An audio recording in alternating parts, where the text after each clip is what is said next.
Hey, this is Jake Wynn again, coming at you for stop number 2 of our Clara Barton virtual walking tour, visiting different Civil War era sites in Washington, D.C. with connections to Clara Barton.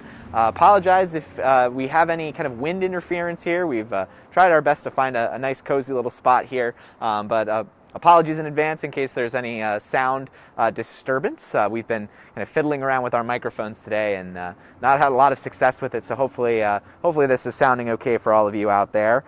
We have moved about 2 blocks south of Clara Barton's missing soldiers office and her boarding house during the Civil War to a historic building that still stands on Pennsylvania Avenue. The buildings behind me once housed Mathew Brady's Photographic studio. So chances are you out there watching with a Civil War interest have heard of Mathew Brady, one of the most famous photographers of the Civil War era. Chances are you've also seen his work. Many of the portraits done of prominent people, including Abraham Lincoln, and many other Civil War generals, politicians, people of note, had photographs taken here in this studio by Mathew Brady, or in his studio in New York City. One of those figures from the Civil War era that is going to have her photograph taken here is Clara Barton. She's actually going to come visit here on numerous occasions, the first one being in 1863.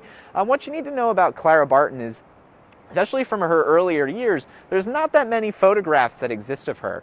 She is going to become a pretty famous figure, but she's going to be very controlling about her image as it appears in photographs and photography. She is going to be very concerned about how she looks, and her first visit here in 1863 is going to suggest a little bit of that. She's brought here in January of 1863 by her friends to have her studio photograph taken. By this time, she is known as the Angel of the Battlefield after her work at Antietam in 1862. The resulting photograph appalled her. Quote, she said, "It looked like death on the pale horse," she declared. So as a result, she smashed the plates. So we don't know what that photograph looked like. But she returns here in 1865, and this is when she's going to have her famous photographs taken. The ones that, chances are, if you've seen Clara Barton's photo from the Civil War, it's that photograph that she's seated with a clock next to her. That photograph is taken here in 1865. She does have her photograph taken a couple of other times in 1865 as well, including up in Boston while she's at home in Massachusetts after the death of her brother. Had her photograph taken there as well. Those photographs are available and are in the collections of the Library of Congress as part of the Clara Barton collection and the Civil War collection at the Library of Congress. So she did write, I won't go into that, but I know we don't have a lot of time here, so I did want to bring you to this particular location. In this vicinity, there's lots of cool Civil War history.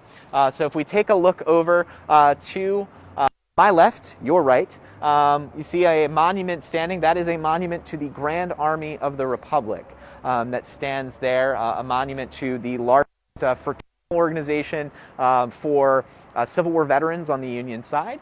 We're also very close to the National Archives. National Archives site today, of course, is a repository of incredible amounts of Civil War history, including documents that were written by Clara Barton or to Clara Barton.